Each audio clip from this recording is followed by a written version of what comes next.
एक ऐसे संत जिनकी उम्र का पता कोई नहीं लगा पाया, वो 500 साल तक जिए। एक ऐसे संत जो हवा में उड़ते थे और पानी पर भी चलते थे।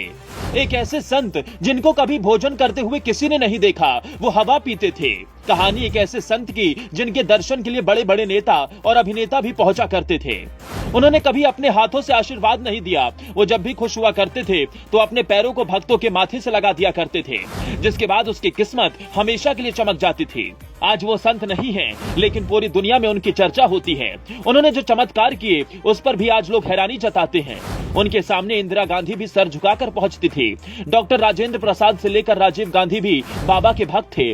वो इतने दूरदर्शी थे कि कोरोना वायरस के बारे में सालों पहले ही दुनिया को आगाह कर दिया था। जब तक वो रहे, जो भी उनके दरबार में गया उसके साथ चमत्कार हुआ। उन्होंने राम मंदिर बनने की पहली ही भविष्यवाणी कर दी थी, जो सच हुई। उन्होंने कभी अनाज को हाथ नहीं लगाया और केवल पानी और हवा पीकर करीब 500 साल जिए। तो अब तक आप समझ ही गए होंगे कि हम बात कर रहे हैं देवराहा बाबा की। आज इस वीडियो में आपको देवराहा बाबा के चमत्कारों की कहानियां बताएंगे, लेकिन सबसे पहले आपको बाबा के बारे में बताते हैं। देवराहा बाबा भारत के इतिहास में सबसे महान संतों में से एक माने जाते हैं। देवराहा बाबा का आश्रम देवरिया में बरहज के पास सरयू नदी के किनारे बना है।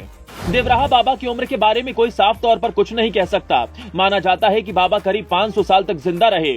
इलाहाबाद हाईकोर्ट में एक वकील ने दावा किया था कि उसकी 7 पीढ़ियों ने बाबा को अपनी आंखों से देखा है। 19 जून 1990 के दिन बाबा ने अपना शरीर त्याग दिया था, लेकिन 30 साल बीत गए हैं, पर उनके चमत्कारों की चर्चा हर किसी की जुबान पर आज भी है। वो इतने चमत्कारी थे कि उनका आशीर्वाद लेने के लिए कई बड़े नेता और फिल्म जगत के सितारे अक्सर पहुंच जाया करते थे। माना जाता है कि वो इंसानों के मन की बात तो पढ़ ही लिया करते थे, साथ ही पशु पक्षी भी क्या बोलते हैं, बाबा के पास उनको भी समझने की शक्ति थी। यही नहीं, वो जानवरों को अपने वश में भी कर लिया करते थे। कहा जाता है कि बाबा के पास ऐसी दिव्य शक्ति थी कि वो एक जगह से दूसरी जगह जाने के लिए आंखें बंद करते थे और वहां पर पहुंच जाते थे। यही नहीं, देवराहा बाबा को लोगों ने कई बार सरयू में आधे घंटे से भी ज्यादा समय तक सांस रोककर तप करते हुए देखा है। बाबा के लोगों को आशीर्वाद देने का ढंग भी बहुत ही निराला था। वो मचान पर बैठे बैठे ही अपना पैर भक्तों के सर पर रख दिया करते थे। कहा जाता है कि बाबा जब भी अपने भक्तों को प्रसाद देते थे तो अपनी आंखों को बंद करते थे और उनके हाथ में कुछ न कुछ फल आ जाता था, जो वो भक्तों को दे देते थे।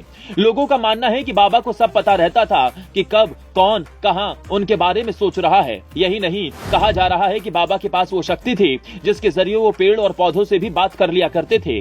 बताया जाता है कि एक बार बाबा के दर्शन के लिए राजीव गांधी पहुंचने वाले थे, जिसकी वजह से वहां पर एक